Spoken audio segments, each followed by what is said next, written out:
Hey guys, it is Greg here at the Vinyl Rundown late night video. This is the 10 questions of Richard MCCook out there in the UK. I call it the MCCook interrogation.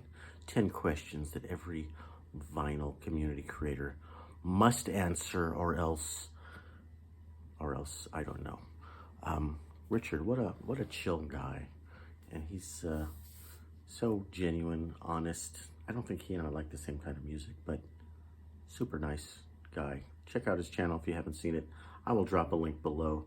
Let's get into these 10 questions about vinyl community creators and art channels. So kind of inside baseball, maybe of no interest to the average person out there, but let's get into it. Do you ever get disheartened when one of your videos doesn't perform well? Well, always. I'm a depressive person, so lots of things dishearten me. But yes, you put a lot of time and effort into a video. I'll name 2 videos that I thought would have done great. I did all this research and editing on something about Miles Davis, the untold story of the birth of the cool. Great thumbnail. Did not do well at all. Took over a year to get over a couple hundred views. I don't know, might have 500 or 1,000 now, but I really thought that would have done well. One I made more recently that was very algorithm-oriented. Top 10 lists, I assume, do great, and I did the 10 worst songs of all time. And of course, it featured Billy Joel amongst other artists. And I edited in a lot of clips, and I don't know, didn't do well. And maybe it needs a better thumbnail without Billy Joel. Or one thing that a lot of video creators don't do a good job on is A, thumbnails, and B, hashtags. So, Richard, just my advice to you, I'm at 3,000 subscribers. Better hashtags, like if you're talking about Record Store Day, that always gets a lot of views, but you should use the hashtag RSD or hashtag RSD 2022 or whatever. And little things like that, put those hashtags in the body of your notes or in the title, probably get you picked up by the algorithms a little bit better. Okay, we got to move quicker here, guys, because there's 10 questions. How often do you check your subscriber count?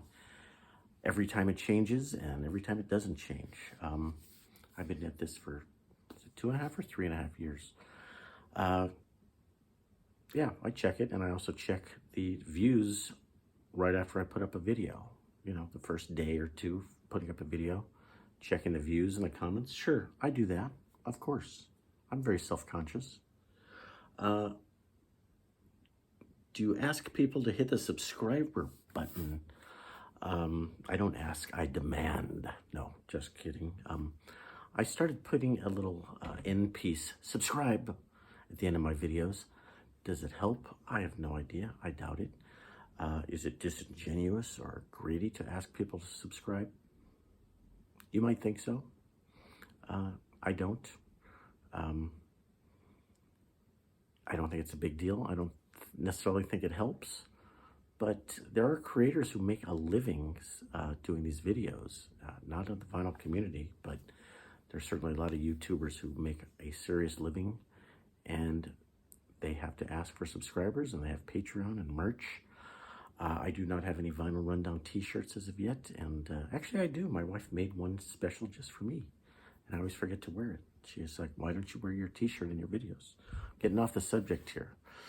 Please subscribe if you like inane content about obscure jazz. That's what I would usually say. How do you feel when you lose subscribers? What is the largest amount you've ever lost?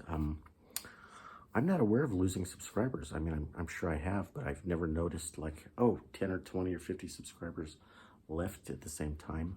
I've never noticed that happening. I do see spammy bot subscribers show up, and then they try to sell you a Russian sex doll in their link, and then they come and go in one day, and happy when they leave, and maybe they get blocked. But I did have an interesting incident on one of my other secret channels where I actually got 200,000 views in 2 days. And YouTube took that video away and wiped out all the views from the channel. But I was left with a gain of about 700 subscribers in one day. And that was a very controversial subject where I talked about, I actually just showed a clip of a well-known virologist who said that any virus that can be shared between bats and humans cannot be wiped out by a human vaccine because it's still in the bats. That's basically all he said. Got tons of views, and YouTube said, go away. I think YouTube may have actually hurt all of my channels and content because of that one video. That's how mean and nasty those YouTube people are. What about when people comment on your video which they obviously haven't watched? Well, Richard, that I think is a paranoid question. You don't know if they've watched it or not. I often comment in videos that in the beginning, a 10-minute video, Mazzy mentioned this, and I've done that to him. He says something interesting that sparks my attention or interest a third of the way into the video, and I want to comment on it right away, and I don't necessarily need to wait to the end of the video to make that one comment about something that happened in the third minute. So, Richard, I'm as paranoid and depressive and neurotic as the next person, but just because you think that is happening doesn't mean that is really happening. So I would give people the benefit of the doubt. How do you feel? I can't prove that it's ever happened, and I don't think you can prove that it's ever happened. There is a tendency of people, I've done this, I want to be the first person to comment. Okay, this video has no views, it just came up in my notifications. Wouldn't it be cool if I was the first person to comment? Why would I care? I don't know. Maybe it's to show support for that person. Maybe it's to stroke my own ego. I don't know. Richard, there's a lot of interesting psychology in these questions that you've asked, and I'm here to give you a fake, free psychoanalysis that is absolutely no additional charge to you. Then there's something about hitting the 1K sub count and monetizing, and the thanks button, which I'm not even aware of. Yes, I have 3,000 subs. I have been monetized for probably a year. That pumps up my bank account to the tune of about $20 a month. My best month has probably been 30-something, and my worst month has probably been $18. And I funnel that money, not overseas, but into my StreamYard account. So it basically pays for my $20-something a month account for StreamYard, which I use for streaming, obviously. And I don't use enough of it. So sometimes a month goes by and I paid the $20 and I didn't even do an interview. So I do need to get back on it and do more interviews and collaborations and live streams. There's a lot of cool things you can do with StreamYard. You can stream to multiple platforms at once, or multiple channels, and all kinds of cool stuff. I really think it's a better live program than just going live on YouTube or Zoom. Anyway, monetizing, hey, it's a fact of life. YouTube is a money-making entity. It's part of Google, and they're going to monetize you anyway, and they're going to keep all the money if you don't jump in there and take a few bucks out of that stream. I do not like annoying ads. I skip so many ads. I watch a lot of YouTube videos, and I'm just like, okay, skip. So I'm sorry if you guys have to skip through ads on my videos. I try to be judicious about which ones I monetize and which ones I don't. And that's a complicated question we can get into later, but like if I'm doing something that's public service, charity, Memorial Day, holiday, that has a greater good type of, I rarely do those. So a social issue, or a thank you to somebody, I don't need to monetize that, but hey, this video is going to get a lot of views because it's about something popular. Yeah, I am trying to grow the channel. I would love to retire and do this all day instead of selling insurance. Yeah, I sell life insurance. Have you and your family considered what would happen to you if you got crushed by an anvil talk to me. I'm the guy. I'm the VC insurance guy, life insurance. So yeah, monetizing. I would love if I had 100,000 subs and I could make a living doing this. But really, who wants to sit and listen to an inane, mediocre guitar player, guy who collects a lot of junky records? There's 3,000 people out of 8 billion people on the planet. That's all right, I guess. Let's move on, Greg. Let's get on to it. Oh, he also asked about this thank you button, which I don't even know what that is. There's a super chat thing where you can give people money during the video, and I don't feel like I'm worth giving any money to. If you guys disagree, give me some money. If you think I'm worth giving money to, give me some money. There's the proof. No one gave me any money. Do you ever sub channels just to try to get a sub back? Again, these are cynical questions, Robert. I've stated many times that I will sub to any VC channel that makes content. And there's a few that okay, you're just so deep into this rabbit hole of just heavy metal only that I'm never going to watch that. But I do subscribe to really anybody who I'm aware of.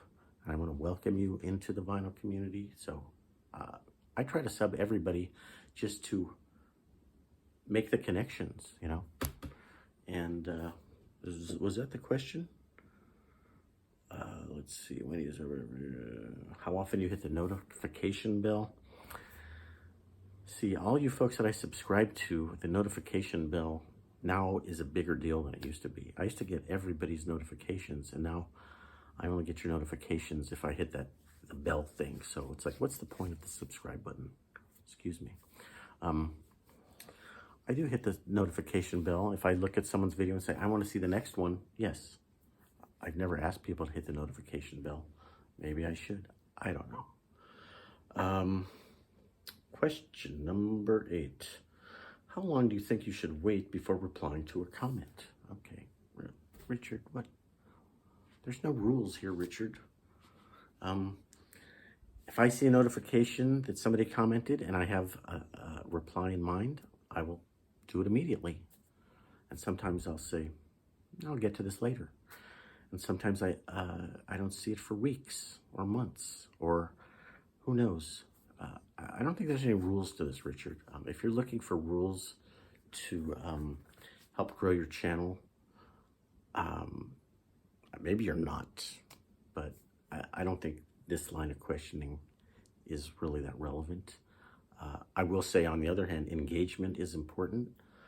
Social media is supposed to be social. So people that say, I put out content, but I never interact with other people, it's not social if it's a one-way street. So engage with people, become friends with people, etc. Show that you're a genuine person. You have a genuine interest in other people's stuff, not just your own stuff. And that's true on all social media platforms. Make them social, engage with people. I have seen people say, like Gary V, big social media guru, you should engage with everyone who engages with you. If you have time, maybe you don't have time. And he's talking about it from a commercial point of view where you're trying to grow a brand and run a business. If you are running a business, you probably should engage with just about everybody. Okay. Do you like Record Store Day? Do you feel a need to show your stuff on Record Store? I like Record Store Day, and I dislike Record Store Day. I think Record Store Day has been better to the jazz fans than the rock fans in the last few years. That's a whole topic for another whole set of videos. Record Store Day is great for the vinyl community on YouTube. If you're doing videos about Record Store Day, they probably will do very well, but be sure and use Record Store Day related hashtags. You can mention the groups and the bands in your notes and in the titles, and also the hashtag Record Store Day. So I like content that shows what the different record stores look like, and the rants about people who hate Record Store Day. Yeah, I'm interested in all that. I think it's an interesting phenomenon. Like everything else, I don't think you should be an extremist. I love Record Store Day. I hate it. it's got good and bad like everything else. Some years it's fun, some years it's not fun. Some records are good, some aren't. So yeah, go ahead and make those record store videos. Let's see what you bought. And I don't think you have to race home. The question implies that you should, for some reason, make the video like while you're standing in the cashier line or in the parking lot. It doesn't matter.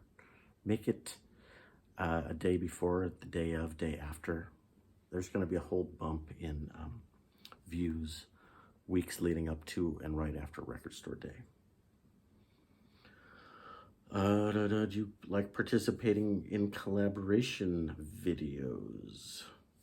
What happens when they're longer than an hour?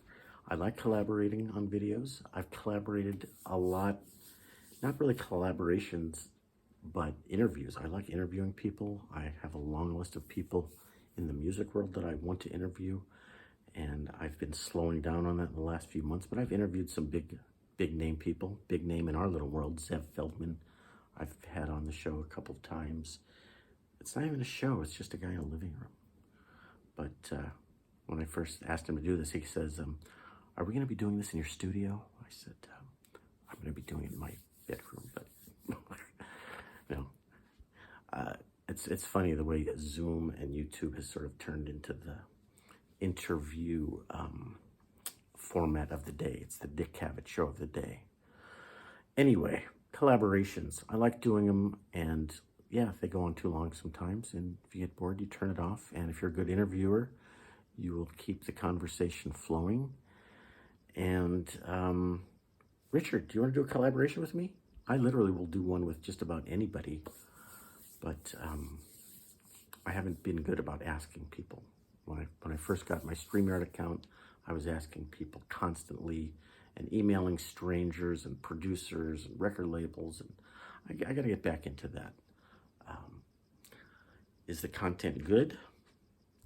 I think it needs to be edited down. So live streams show up kind of first in the algorithm. So I've always told my interviewees, hey, we should go live because live streams get kind of first look in the algorithm. But then there's only 5 people watching, and it's like kind of embarrassing. Okay, I told you to get on live with me, and then there's, you know, me, my son, my wife. She's not even watching, literally. She's never watched my videos, unless I force her. What else? That's it. That's 10 questions. The bonus question has something to do with the same shirt. I wear this shirt a lot because it's so comfortable.